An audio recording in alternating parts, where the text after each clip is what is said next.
Welcome to our channel. Today we how to log into employee payroll portal, fast access step by step clearly. Open your preferred web browser.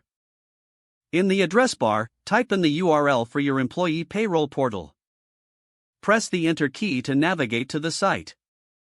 Once the page loads, look for the login section on the home page. Enter your employee ID or username in the designated field. Next, type your password in the password field. Confirm that both entries are correct to avoid any login errors. If your organization uses single sign-on, look for the Login with SSO button instead. Click on it if applicable, and follow the prompts to enter your credentials. After entering your details, click the Login or Sign In button. Wait a moment for the system to process your login request. If your login is successful, you will be redirected to your payroll dashboard. Navigate through the dashboard to access your payroll information. If you encounter any issues, check for typos in your login credentials. Alternatively, you can use the Forgot Password link if you need to reset your password. Follow the instructions provided to recover access to your account.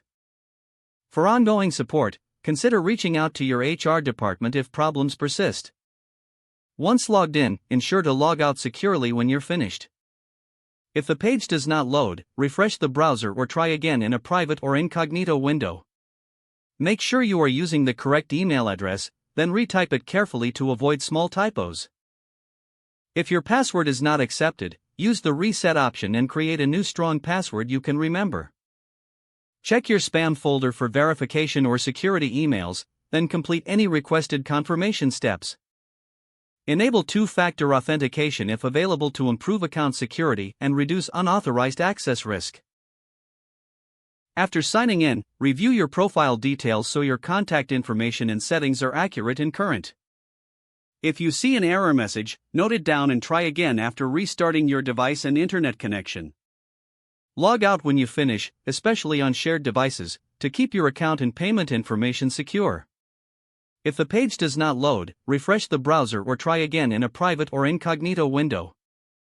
Make sure you are using the correct email address, then retype it carefully to avoid small typos. Don't forget to like this video and subscribe to our channel for more step-by-step tech guides.